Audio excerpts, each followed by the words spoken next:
सूचना प्रसारण मंत्रालय ने मीडिया प्रोडक्शन जगत के लिए जारी किए विस्तृत दिशा निर्देश। शूटिंग स्थलों पर काम करते वक्त सोशल डिस्टेंसिंग बनाए रखना जरूरी। शूटिंग क्षेत्र पर समय समय पर हो सैनिटाइजेशन। सेट पर दर्शकों के आने जाने की नहीं होगी अनुमति। मनोरंजन जगत ने किया सरकार की पहल का स्वागत।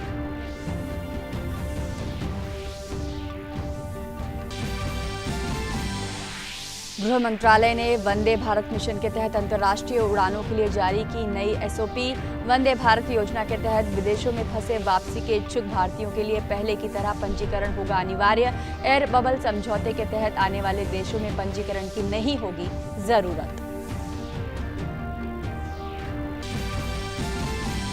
उत्तर प्रदेश के बलरामपुर में आईएस आतंकी अबू यूसुफ के घर छापेमारी। यूसुफ के घर से बारूदी सामान, आत्मघाती हमलों में इस्तेमाल होने वाले विस्फोटकों से भरा जैकेट बरामद। पुलिस ने 4 लोगों को हिरासत में लिया। दिल्ली से हुई थी अबू यूसुफ की गिरफ्तारी।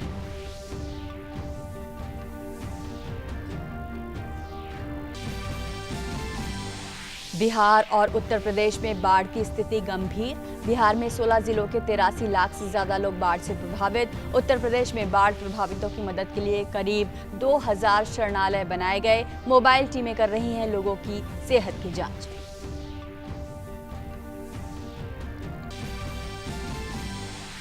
और कोविड-19 महामारी से ठीक होने वालों की दर बढ़कर हुई 75% के करीब। अब तक देश में 22,80,000 से ज्यादा कोविड रोगी हुए स्वस्थ। मृत्यु दर और गिरकर हुई 1.86%। दुनिया में अब तक 2,33,00,000 से ज्यादा लोग कोरोना से हुए संक्रमित। 8,08,000 से ज्यादा लोगों की हुई मौत। नमस्कार, समाचार अब विस्तार से। केंद्रीय सूचना और प्रसारण मंत्री प्रकाश जावड़ेकर ने आज मीडिया प्रोडक्शन संबंधी दिशा निर्देश जारी किए। उन्होंने कहा कि करीब 6 महीने से फिल्म और टीवी सीरियल प्रोडक्शन बंद पड़ा था, लेकिन कुछ राज्यों में इजाजत देने के बाद चरणबद्ध तरीके से काम शुरू हुआ है।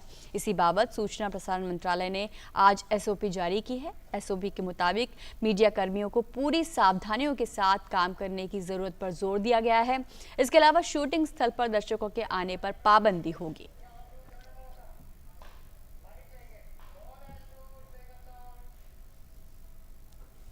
कोरोना महामारी के चलते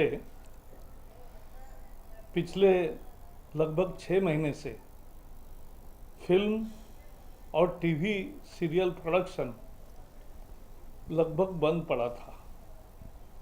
कुछ राज्यों ने इजाज़त देने के बाद थोड़े रूप में शुरू हुआ। इसके विषय में हमने स्वास्थ्य मंत्रालय और गृह मंत्रालय से सलाह मशवरा करके सूचना प्रसारण मंत्रालय ने आज एक एसओपी जाहिर किया है। इस एसओपी की विशेषता ये है, स्टैंडर्ड ऑपरेटिंग प्रोसीजर, विशेषता ये है कि अब फिल्म का हो या टीवी सीरियल का या कार्यक्रमों का शूटिंग कर सकते हैं।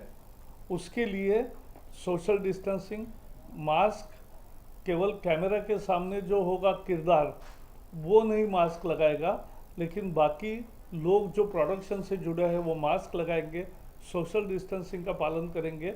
आज अंतर्राष्ट्रीय जो नॉर्म्स एक तरह से हो गए हैं वो सब लागू किए हैं।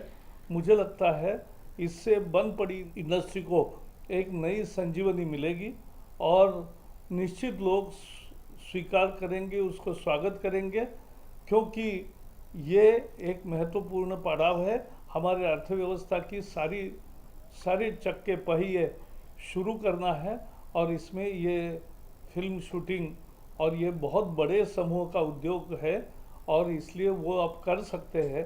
इसलिए आज हमने स्टैंडर्ड प्रैक्टिस किया है। मुझे लगता है पूरे देश भर में सभी राज्य भी इसको स्वीकार करके और भी उनको कोई कंडीशन उसमें डालना है तो डाल सकते हैं और इससे निश्चित अर्थव्यवस्था को एक गति मिलेगी। तो मनोरंजन जगत के लिए निश्चित तौर पर एक बहुत अच्छी खबर है और इस खबर पर बात करते हैं असमिया फिल्मों की निर्देशक मंजू बोरा से। मंजू, बहुत बहुत स्वागत है। आप मनोरंजन जगत से जुड़ी हुई हैं। पिछले 6 महीने से ये उद्योग लगभग बंद पड़ा था, कुछ शूटिंग शुरू भी हुई थी, लेकिन अब जो गाइडलाइन जारी हुई है निश्चित तौर पर अगर उनका पालन हुआ तो शो मस्ट गो ऑन की तर्ज पर फिर से सब कुछ शुरू हो जाएगा। जी, ये बहुत अच्छा बात हुई है। अभी थोड़ा कुछ मिनट के पहले जो सूचना जो हुई है रिलीज, मैंने देखा है and I am feeling very happy, क्योंकि पिछले 5-6 मंथ्स में इवन असम में पूरा इंडस्ट्री बंद है। इधर लगभग जो मोबाइल थिएटर है, टीवी आर्टिस्ट है, सिनेमा है, more than 20,000 people are working. लेकिन लास्ट 5-6 मंथ्स में कुछ काम नहीं है। कुछ इन लोगों का जो इकोनॉमिक सिचुएशन, फाइनेंशियल सिचुएशन, इतना क्राइसिस हो रहा है। अभी जो सूचना मिला है, I am feeling very good, but मुझे एक ही बात है कि बोलना कि जितना हो सके maximum precaution should be taken and all the warnings, official warnings even should be frequently. ऐसा रूल्स आप लोग जो रूल्स हमने देखा है जो इसमें सूचना में, वो रूल्स फॉलो करने के लिए स्ट्रिक्ट से भी स्ट्रिक्ट सूचना होना frequently, so that even artist, technicians all are safe during their work, and जितना भी हेल्थ प्रिकॉशन ले सकता है हम लोग के लिए अच्छा है। मस्ट गो ऑन, एंड ये जो सूचना मैं वेलकम करती हूँ। Thank you so much. बिल्कुल मंजू, मनोरंजन उद्योग, फिल्म इंडस्ट्री अपने आप में एक उद्योग है, इंडस्ट्री है जिसमें लाखों लोगों को रोजगार मिला हुआ है, और जब ये बंद हुआ तो बहुत निराशा की भावना कलाकारों में और इस मनोरंजन जगत में काम करने वाले लोगों के बीच थी, क्योंकि रोजगार जो था उनका कहीं ना कहीं बंद हो गया था। ऐसे में न केवल सरकार के लिए, देश के लिए, बल्कि वो छोटे छोटे कलाकार और वो छोटे छोटे लोग जो इस उद्योग से जुड़े हुए हैं, निश्चित तौर पर उनकी रोजी रोटी का भी सवाल था, और वो सवाल जो है उसका जवाब अब मिल रहा है ये सब फिर से शुरू होने से। जी, ये तो बहुत अच्छी हुई है कि ये जो आर्टिस्ट लोग हैं, ये लोग का और दूसरा कोई वर्क ऑफ फील्ड नहीं है। They can not go and work in any other place. तो इसलिए क्या है, फिल्म या टीवी सीरियल या डॉक्यूमेंट्रीज या मोबाइल थिएटर जो आसाम में बहुत पॉपुलर है, इनके सिवा और इसके सिवा और कुछ काम नहीं है कि जिसमें जाके ये लोग कुछ करके थोड़ा रोजी जो होता है ना, जो daily income, daily earning they can bring to home their family. इसलिए ये थोड़ा थोड़ा स्मॉल यूनिट लेके जब ये शुरू हो जाएंगे, अभी जो सूचना निकला है, आई एम कि फिर से वो जो नॉर्मल से आ जाएगा। एंड जो फाइनेंशियल क्राइसिस, स्पेशली क्राइसिस, अभी लोग को मैंने देखा है इधर आर्टिस्ट, टेक्नीशियन लोगों को, इन लोगों को डर अभी कभी से नहीं, लेकिन अभी जो क्राइसिस है फाइनेंशियल होगा, because every day they are in for they can run their family, you know, जो इटेबल्स या घर का भाड़ा, ये सब कुछ मिलके जो मेडिसिन कैसे आएगा, ये सब के लिए बहुत हैरान है ये लोग। तो अभी थोड़ा थोड़ा छोटा छोटा काम निकलने से स्मॉल यूनिट मैक्सिमम प्रिकॉशन लीजिए। I am hopeful that everything will normal. जी बिल्कुल मंजू, और जो गाइडलाइंस दी गई हैं उसमें साफ तौर पर कहा गया है कि हर समय 6 फीट की दूरी का पालन करना है, लोगों को सोशल डिस्टेंसिंग का पूरी तरीके से पालन करना है। तो जो भी नॉर्म्स है, आप इस इंडस्ट्री से जुड़ी हुई हैं, लोगों को करीब से जानती हैं, क्या लगता है वहाँ पर इन सारी गाइडलाइंस का पूरी तरीके से पालन लोगों को करना ही होगा? हाँ, एक्चुअली क्या है, ये एक एटीट्यूड है। जितना भी लोग इधर कॉन्शियस है, जो एजुकेटेड लोग है, जो कंसर्न है ना सोसाइटी के लिए, अपने के लिए, पहले अपने के लिए होना चाहिए, सो दैट खुद का अगर कुछ नहीं होगा तो सोसाइटी का या जिनके साथ काम कर रहे हैं यूनिट का कुछ नहीं होगा। That precaution, that consciousness must be there. वो जो कॉन्शियसनेस होने के लिए हम लोग को भी, जैसे मैं किसी का कांटेक्ट में आती हूँ, मैं काम कर रही हूँ, मेरा यूनिट को 10-12 यूनिट मेंबर्स को मैं बोलूंगी आप लोग ऐसे आइए, ऐसा हाइजीन मेंटेन कीजिए, सो दैट ना वो फैमिली में जाके फिर यू नो ये प्रॉब्लम होती है कि उनसे कुछ संक्रमण हो जाए। तो इसके लिए थोड़ा सा ज्यादा से जुड़ा से वो जो प्रिकॉशन के लिए जो वार्निंग्स है ना, ये सब से नोटिसेबली प्रचार करना बहुत जरूरी है, मैं अनुभव करती हूँ। बिल्कुल बिल्कुल, तो निश्चित तौर पर बहुत अच्छी खबर है। मनोरंजन जगत के लिए शूटिंग दोबारा शुरू हो रही है और उसके लिए गाइडलाइन जारी कर दी गई है। बहुत बहुत शुक्रिया मंजू आपका इस तमाम जानकारी के लिए, हमारे साथ जुड़ने के लिए। और सरकार द्वारा जारी नए दिशा निर्देशों पर फिल्म जगत की क्या प्रतिक्रिया है, जानते हैं फिल्म निर्देशक राहुल रवेल से। नमस्कार, मैं राहुल रवेल बोल रहा हूँ। आज जो SOP अनाउंस हुए हैं मीडिया यूनिट्स को लेकर, मुझे लग रहा है कि ये बहुत ही महत्वपूर्ण चीज़ है जो प्रधानमंत्री नरेंद्र मोदी जी के नेतृत्व में ये SOPs अनाउंस किए गए हैं। और हमको जो इस इंडस्ट्री में लोग हैं, जो मीडिया यूनिट्स में काम करते हैं, हमको ये वेलकम करना चाहिए कि ऐसा इनिशिएटिव गवर्नमेंट ने लिया हुआ है। लेकिन एक और बात है जो हमको पूरी तरह करना पड़ेगा कि ये जो भी एसओपीज हैं, हमको इन पे ध्यान रखना पड़ेगा और हमको मिलके करना पड़ेगा कि हम सब इन एसओपीज को फॉलो करें, क्योंकि ये एसओपीज बनाने में बहुत टाइम लगा होगा, बहुत ही सोचा होगा। प्राइम मिनिस्टर ने, होम मिनिस्टर ने, हेल्थ मिनिस्टर ने, सब तब ये आए हुए हैं। और जब तक हम सब मिलके एकजुट होके कोविड-19 को नहीं लड़ेंगे, तब तक कुछ नहीं होगा। अब कोविड-19 को लड़ना हमारे हाथ में है, हमको ये सब फॉलो करना चाहिए और मैं चाहूंगा कि ये सब आप सब फॉलो करें। और फिल्म जगत ने सरकार के नए दिशा निर्देशों का स्वागत किया है।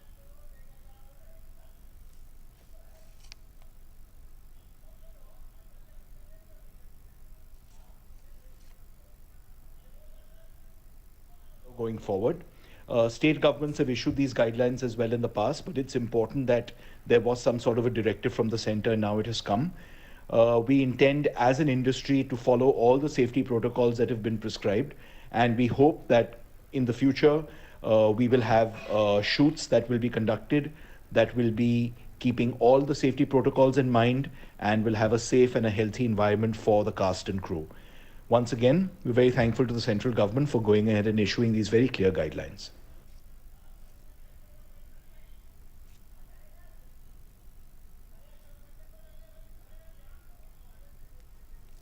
तो फिल्म और मीडिया जगत ने जो नई एसओपी जारी की गई है शूटिंग आगे बढ़ाने के लिए, शूटिंग शुरू करने के लिए, उसका स्वागत किया है।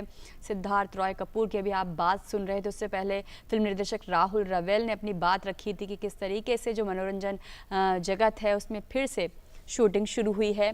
और केंद्रीय गृह मंत्रालय ने वंदे भारत मिशन के तहत हवाई परिवहन के लिए विभिन्न देशों के साथ हुई बबल व्यवस्था के तहत अंतर्राष्ट्रीय यात्रा के लिए स्टैंडर्ड ऑपरेटिंग प्रोटोकॉल जारी किया है। इसके तहत भारतीय नागरिकों को भारतीय दूतावास या उच्चायोग के साथ रजिस्ट्रेशन कराना पड़ेगा जहां वह रह रहे हैं या फंसे हुए हैं। साथ ही उन्हें केंद्र सरकार के दिशा निर्देशों के मुताबिक विवरण भी उपलब्ध कराने होंगे। हालांकि एयर बबल समझौते के तहत होने वाली उड़ानों के जरिए भारत आने के लिए उन्हें इस तरह के पंजीकरण की जरूरत नहीं होगी। एयर बबल समझौता दो देशों के बीच एक ऐसा करार है जिसमें दोनों देशों के एयरलाइन सहमति और तय नियमों के आधार पर उड़ान संचालित करते हैं। फिलहाल America, France, Germany, Qatar, UK, UAE और मालदीव के साथ भारत का एयर बबल समझौता है। 13 अन्य देशों के साथ भारत एयर बबल करार के लिए बातचीत कर रहा है। इसके साथ ही नेपाल, भूटान, श्रीलंका, अफगानिस्तान और बांग्लादेश के साथ भी ऐसा ही समझौता प्रस्तावित है।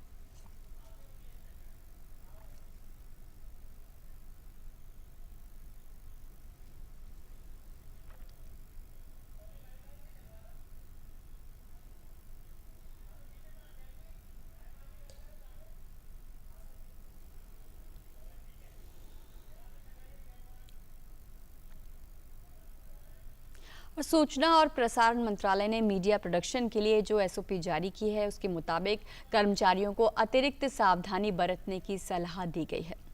ज़्यादा जोखिम वाले कर्मचारी अतिरिक्त सावधानी बरतें। फेस मास्क सभी सार्वजनिक व कार्यक्षेत्र में लगाए रखना अनिवार्य होगा। लगातार हाथों को धोते रहें। कार्यक्षेत्र में सभी जगहों पर सैनिटाइजर का उपयोग करें। खुले में ना थूकें। आरोग्य सेतु ऐप का इस्तेमाल करने की सलाह दी जाती है। सभी प्रवेश द्वारों पर थर्मल स्क्रीनिंग हो। हर समय 6 फीट की दूरी का पालन करना अनिवार्य होगा। परिसर में लाइनों के प्रबंधन के लिए पर्याप्त दूरी पर विशिष्ट चिन्ह बनाए जाए। कार्यक्षेत्र में समय समय पर सैनिटाइजेशन हो। शूटिंग, रिकॉर्डिंग, एडिटिंग वाली जगहों पर 6 फीट की दूरी बनाए रखें। शूट के दौरान कम से कम कास्ट क्रू हो। सेट पर दर्शक या कोई और विजिटर नहीं आएंगे। Makeup room, vanity van, bathroom को नियमित रूप से सैनिटाइज किया जाए। पीपीई किट, मास्क, बूट का पर्याप्त प्रावधान हो। कैमरे पर आने वाले अभिनेताओं को छोड़कर सभी कास्ट और क्रू को मास्क लगाना जरूरी होगा, अनिवार्य होगा। मेकअप, वेग, कपड़ों को एक दूसरे में बांटना कम से कम हो। Makeup artist, hair stylist PPE kit का इस्तेमाल करें। लेपल माइक का इस्तेमाल करने से बचें। साझा उपकरण इस्तेमाल करने वाले दास्ताने पहने। प्रॉप्स का कम से कम इस्तेमाल करें। इस्तेमाल के पहले सैनिटाइज करें।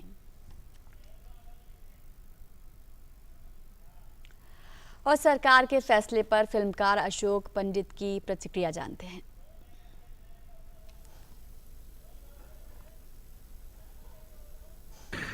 हमारे information and broadcasting minister Shri Prakash Javadekar ji ने आज एसओपीज अनाउंस की हैं, जहां तक हमारी फिल्म और टेलीविज़न और बाकी शूटिंग्स का सवाल है। शूटिंग्स हम कर सकते हैं। जो इंडस्ट्री एक बहुत ही बुरी कंडीशन में है, उसके लिए एक बहुत बड़ी राहत है ये। महाराष्ट्र की सरकार ने पहले ही इसकी अनुमति हमें दे दी थी, जिसकी वजह से हल्के लेवल पे काम हमारी फिल्म और टेलीविज़न इंडस्ट्री का शुरू हो गया था। सेंटर से ये एसओपी आना और परमिशंस शूटिंग का मिलना, ये हमारी इंडस्ट्री के लिए एक बहुत बड़ी राहत है, क्योंकि दूसरे जो स्टेट्स हैं जहाँ पर अभी तक परमिशंस नहीं है, वहाँ पर भी ऑटोमेटिकली ये लागू हो जाएगा। और हम उम्मीद करते हैं कि सेंटर की जितनी भी जो एसओपीज़ हैं, जो परमिशंस हैं, ये ऑटोमेटिकली जो है स्टेट गवर्नमेंट्स भी फॉलो करेंगी। प्रकाश जी, आपका बहुत बहुत शुक्रिया। आपने हमारी इंडस्ट्री के बारे में। तो मनोरंजन जगत में हर्ष की लहर है। बढ़ते अगली खबर की तरफ। उत्तर प्रदेश के बलरामपुर में संदिग्ध आतंकी अबू यूसुफ के घर से छापेमारी में विस्फोटक सामग्री बरामद की गई है। पुलिस ने छापे में बम बनाने में इस्तेमाल होने वाला विस्फोटक, बाल बेयरिंग और कई चीजें भी बरामद की हैं। इसके साथ ही पुलिस को एक जैकेट मिला है जिसमें बम फिट किया जा रहा था। पुलिस ने 4 लोगों को हिरासत में भी लिया है, जिनसे पूछताछ चल रही है। आतंकी अबू यूसुफ को कल दिल्ली के धौलाकुआं से गिरफ्तार किया गया था।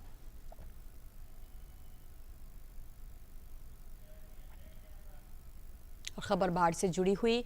बिहार में बाढ़ की स्थिति अब भी गंभीर बनी हुई है। हालांकि उत्तर बिहार के कई इलाकों से बाढ़ का पानी उतर गया है। फिलहाल राज्य के 16 जिलों की 83 लाख से ज्यादा लोगों की आबादी बाढ़ के प्रकोप का सामना कर रही है। गंगा नदी का जलस्तर राज्य में करीब सभी स्थानों पर बढ़ रहा है। बक्सर, दीघा और गांधी घाट में नदी का जलस्तर खतरे के निशान से ऊपर है। इसे देखते हुए बक्सर और भोजपुर में एसडीआरएफ और एनडीआरएफ की अतिरिक्त टीमें भेजी गई हैं। खगड़िया और समस्तीपुर में 6 राहत शिविरों में 5000 से ज्यादा लोग शरण लिए हुए हैं। कुछ क्षेत्रों से बाढ़ का पानी उतर जाने के बाद अब लोग अपने घरों को लौट रहे हैं। इस बीच मौसम विभाग ने अगले 2 दिनों तक राज्य के अधिकांश हिस्सों में बादल छाए रहने और छिटपुट वर्षा होने की संभावना जताई है।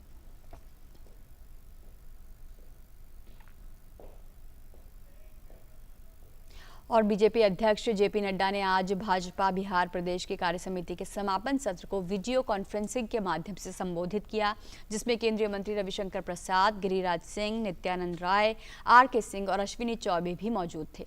नड्डा ने कहा कि विपक्ष बिहार और अन्य स्थानों पर खत्म हो चुका है। विपक्ष के पास ना तो विचार है और ना ही दृष्टि। ऐसे में बिहार की जनता को बीजेपी से ही भरोसा है और एनडीए से उम्मीदें हैं।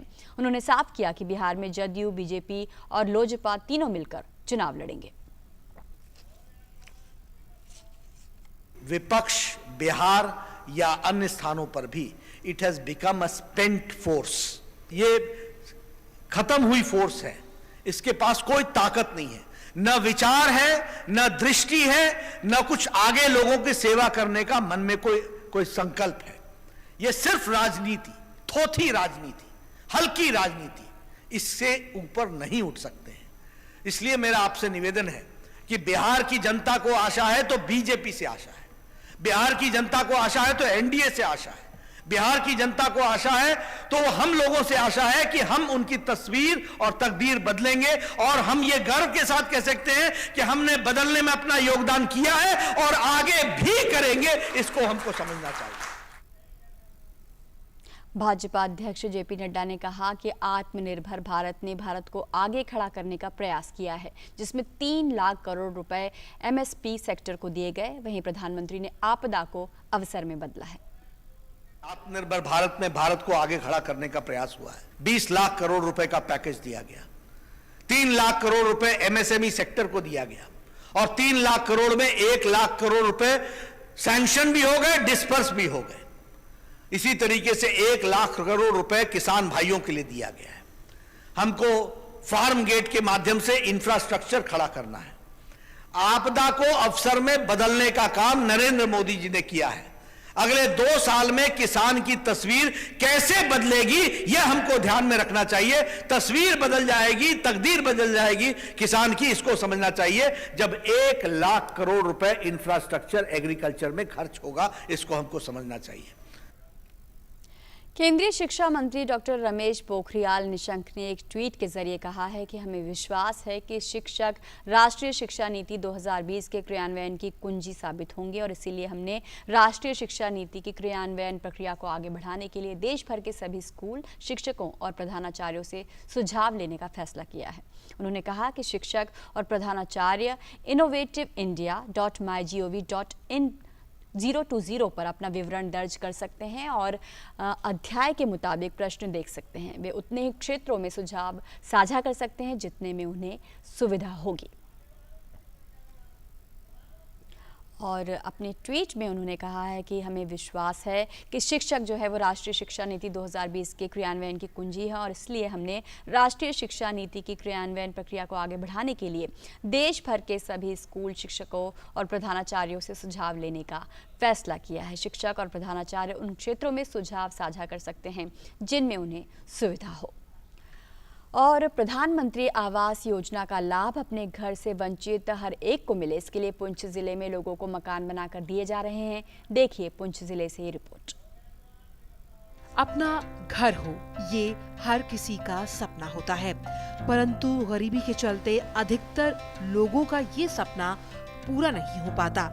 लेकिन ऐसे कई गरीब हैं जो अपना घर होने का सपना जो देख रहे हैं अब वो पूरा होने लगा है, क्योंकि पुंछ जिले में केंद्र सरकार की प्रधानमंत्री आवास योजना को प्रशासन द्वारा बड़ी ही संजीदगी से लागू किया जाने लगा है, जिसके चलते जिले के ग्रामीण क्षेत्रों में ऐसे लोगों को सरकारी सहायता से मकान बनाकर दिए जा रहे हैं। प्रधानमंत्री आवास योजना का लाभ उठाने वाले कई परिवार इससे काफी खुश हैं और प्रधानमंत्री का आभार जता रहे हैं।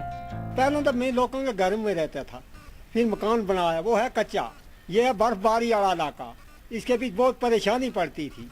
उसके बीच आज मैं चलो मोदी साहब का बहुत शुक्रिया अदा करता हूँ। हम पहले कच्चे मकानों में रहते थे, इसलिए आज मोदी साहब ने हमारे लिए किया हुआ है, इसका हम शुक्रगुजार हैं। बहुत हमें वो कुछ दिक्कत होती थी पहले, तो अब हम अच्छे से तरीके रहते हैं, तो जिंदगी अच्छी से गुजारते हैं। प्रधानमंत्री आवास योजना के अंतर्गत पुंछ जिले के तहसील मनकोट के ऊपर सोलात्री में करीब आधा दर्जन मकानों का निर्माण कार्य पूरा हो चुका है। लोग अब अपने मकान को पाकर काफी खुश हैं। Bureau report, TT news. और प्रधानमंत्री नरेंद्र मोदी प्रकृति से किस कदर प्रेम करते हैं ये शायद ही किसी को बताने की ज़रूरत है।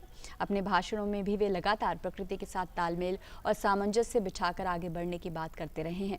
पीएम मोदी ने अपने इंस्टाग्राम अकाउंट पर एक वीडियो साझा किया है जिसमें उनका प्रकृति और पशु पक्षियों को लेकर प्रेम सीधे तौर पर जाहिर हो रहा है।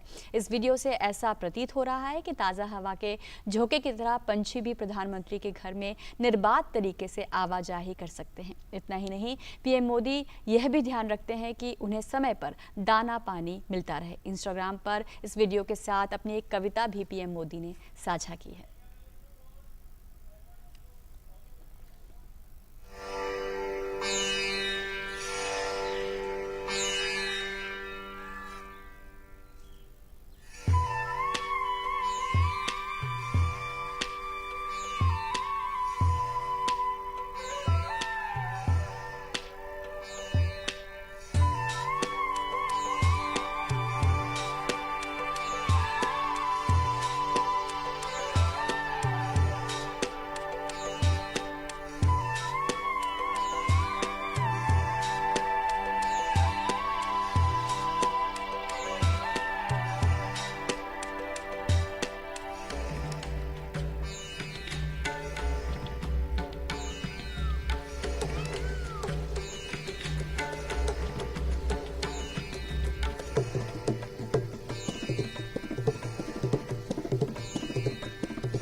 प्रकृति के सानिध्य के कुछ बेहद सुंदर दृश्य। और इस समाचार बुलेटिन में फिलहाल इतना ही। अन्य खबरों के लिए देखते रहिए DD न्यूज़। नमस्कार।